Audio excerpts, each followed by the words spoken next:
Assalamualaikum warahmatullahi wabarakatuh. Semangat pagi dan semoga sehat selalu. Untuk pertemuan kali ini yaitu saya buat video yang keempat ya, kalau tidak salah yang keempat. Kemudian kita akan menentukan yaitu ukuran pemusatan data kelompok. Yang pertama yaitu mean atau rata-rata. Jadi kalau di data tunggal kemarin kalau kita menentukan rata-rata dan jumlah datanya di jumlah dari X1 sampai Xn, kemudian dibagi banyaknya data. Nah sekarang kalau misalnya ini datanya berupa data kelompok, jadi 145 sampai 149, 150 sampai 154. Nah ini datanya ini mana? Yaitu karena ini berada interval ya. Jadi dari 145 sampai 149 itu ya, kelas pertama diwakili ya, kita anggap saja rata-ratanya di tengah, yaitu titik tengah. Nah, sekarang kalau titik tengah dari 145 sampai 149, 145, 146, 147, 148, 149. Nah, ini maka tengahnya yaitu 147. Jadi kita buat di sini, kita tulis titik tengahnya yaitu 147. Dan begitu seterusnya dari 150 sampai 154 yaitu 152. Nah, ini tentu saja tambahnya 5 ke atas ya. Berarti ini yaitu 157. Kemudian 162, 167, 172, kemudian 177. Nah, ini titik tengah dari masing-masing kelas. Jadi mewakili. Kemudian kalau seperti pada data tunggal kita akan kalikan frekuensi dengan data itu. Nah, ini data ini diwakili oleh titik tengahnya 147. Ya kita kalikan frekuensi kali titik tengah ini. 2 kali 147 berapa? 294. Kemudian 6 kali 152 yaitu 6 kali 2 12, 15 kali 6 90. Berarti 912. Nah, kemudian ini ada 1099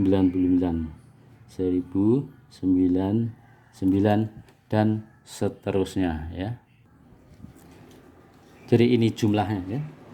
Jadi masing-masing kelas ini dari 10 kali 162 100 1620 dan seterusnya ya, nanti kalian cek sendiri ya kalau ada kesalahan, tapi ini sudah dicek.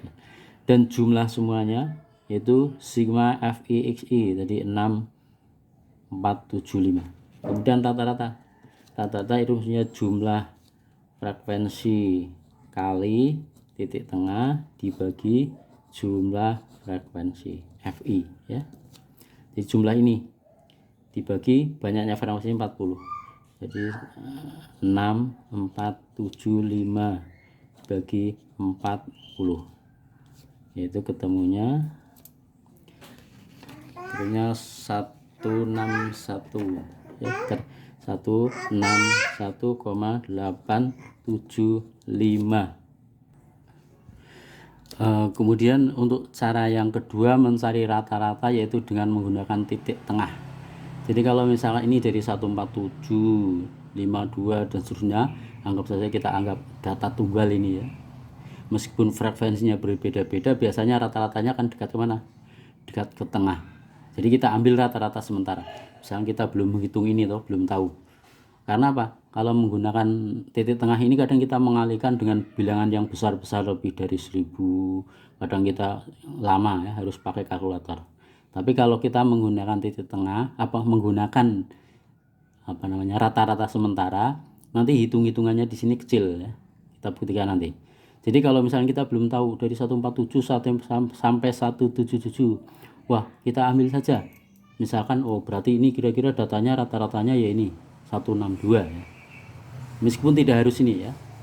Yang manapun kamu pilih 167 atau 157 atau 152, ketemunya nanti hasilnya sama, hanya nanti perbedaannya angka di sini yang berbeda ya. Jadi pertama misalkan ini anggap saja sebagai rata-rata sementara. Kemudian ada yang namanya simpangan. Simpangan itu deviasi ya, selisih antara masing-masing data dengan rata-rata sementara ya, ini rata-rata sementara.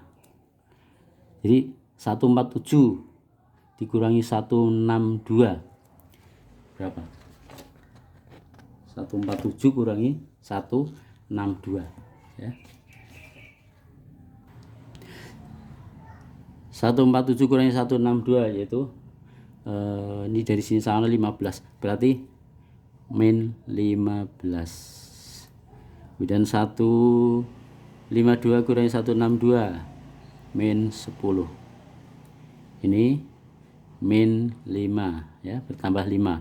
Ini 0, 5, terus 10, 15. Kemudian F kali D, frekuensi kali simpangan. Ini dikalikan 2 kali min 15 min 30. 6 kali min 10 min 60. 7 kali min 5 min 35. 0 kali 10 0. 5 kali 8 40. 5 kali 10 50. Kemudian 2 kali 15 30. Kita jumlahkan ya. 30 dengan 30 hilang. Ini 60 min 95 90, berarti ketemunya tuh min 5. Ini jumlah ya, jumlah F kali D ya, itu min 5. Kemudian rata-rata ya, ini dengan rata-rata sementara atau ES.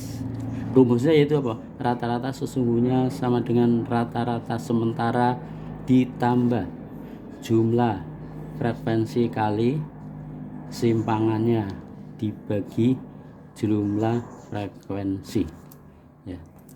Berarti rata-rata sementara 162 ditambah min 5 per 40 ya. 162 ini berarti min berapa? 0,125. Jadi ketemunya 1 kurangi 0,125, berarti ya 1000 kurangi 125 875 ya.